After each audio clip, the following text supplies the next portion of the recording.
د نارنج ګل خوشبويي. دا ګل که په ننګرهار کې فرهنګي ارزښت لري خو اوس یې کاروباري بڼه هم خپله کړې. دا کسان د نارنجو په دې باغ کې ګلونه راټولوي، هغه ګلونه چې کال کې یو ځل زرغونیږي. پخوا دا ګلان د ځمکې خوراک وو خو اوس پکې ګڼ کسان په روزګار بوخت دي او د ژوند اړتیاوې پرې پوره کوي. 200 نفره کار کوو، 300 تقریبا بس دلته ورځې نفر 800 900 600 دغسې کار کوي. زر نفر پورې خبره ده. الحمدلله ډېر کارونه پکې روان دي، ښه ښایسته باغونه دي او مزدوران هم پکې هغه دي او موږ دا وګوره ټول پکې لګیا دي. د ننګرهار مځکې چې کومې دي د نارنجو بوټو ته ډېر صحیح برابر مځکې دي او موږ د حکومت نه غواړو چې موږ سره همکاري وکړي او د نارنجو بوټي د نارنجو تولید نور هم زیات شي.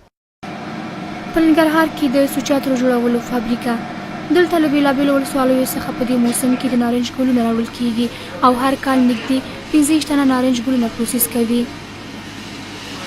د دې نه چې موږ عطر او عرق وباسو، د نارنجو عطر چې دی هغه اکثره په مختلفو طبیعي عطرونو کې ترې استفاده کیږي، ځینې دواګانو کې ترې استفاده کیږي او عرق چې دی هغه جل د سپری لپاره استفاده کیږي، ورسره مختلفو خوراکونو کې ورنه استفاده کیږي. د دې مصرف د نارنجو د عطر اکثره په اروپا کې دی. موږ هم د خپل نارنج عطر چې دی د اکثره فرانسوي او انګلیسي کمپنیو باندې خرڅوو. د نارنج یو جری بند په کال کې 400 کیلو یوازې د ګلونو حاصل لري چې د 1 کیلو بیه 150 افغانۍ کیږي. د ننګرهار د کرنې ریاست د معلوماتو له مخې په دغه ولایت کې 10 جری ځمکه د نارنجو پر باغونو پوښل شوې ده. دې باندې موږ ډاډه چې د ننګرهار ولسونه خاصتا هغه صنعتکاران باغداران په دې باندې پوهېدلي دي چې د موږ په باغونو کې خاصتا په سټروسو خاندان کې د حاصلاتو نه په صنعت کې کار اخیستل کیږي، په عطریاتو کې استفاده ترې اخیستل کیږي، په دوايي جوړولو کې استفاده ترې کیږي. دوی خپله دغه ته ډېر لیواله دي.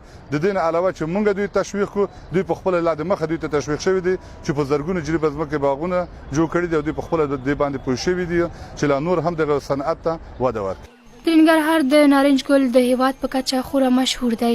یوازې 2 اونۍ د نارنج ګل موسم وي چې د ولایت فضایي عطرونه کړي وي او شاعران یې په شعرونو کې ستایي.